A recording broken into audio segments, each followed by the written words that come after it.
ইনশাল্লাহ আমি একেবারে পুরাদময় 2-3 দিন আসছিলাম না ভয়ে, কিন্তু বাড়ি বসে বসে এই সমস্ত কাজ কাম আমি করেছি। সামনের দিনগুলো আজ কয়দিন আমি যেভাবে চলছি ইনশাল্লাহ তাতে আশা করছি যে ভালোই থাকবে ইনশাল্লাহ। দেশের অস্থির পরিবেশ ধীরে ধীরে স্বাভাবিক অবস্থায় ফিরে আসতে শুরু হয়েছে স্বাভাবিক কার্যক্রম। ইতিমধ্যেই স্থানীয় পরিষদের কার্যক্রম স্বাভাবিক নিয়মেই চলতে শুরু করেছে।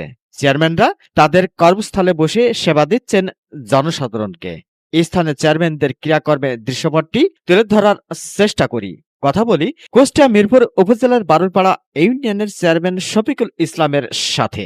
বর্তমান পরিস্থিতি নিয়ে প্রশ্ন করলে তিনি তুলে ধরেন।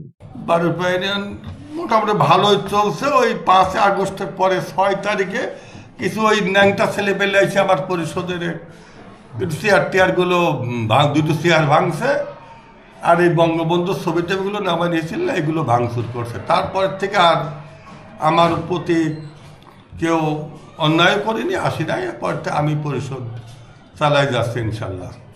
ইনশাল্লাহ আমি একেবারে পুরাদময় 2-3 দিন আসছিলাম না ভয়ে, কিন্তু বাড়ি বসে বসে এই সমস্ত কাজ কাম আমি করেছি। সামনের দিনগুলো আজ কয়দিন আমি যেভাবে চলছি ইনশাল্লাহ তাতে আশা করছি যে ভালোই থাকবে ইনশাল্লাহ।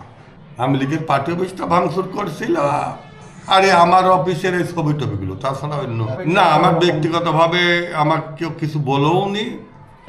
হ্যাঁ, আমার পরিষদ পুরা বহাল তবে আছে ইনশাল্লাহ। আমার ইউনিয়নের জনগণ এমনিতে ভালো, তো আমি চাই যে আমি চেয়ারম্যান হিসাবে আমার ইউনিয়নটা শান্তির থাক, ভালো থাক, জনগণও যত ভালো চলতে পারে আমি এই আশা কামনা করি।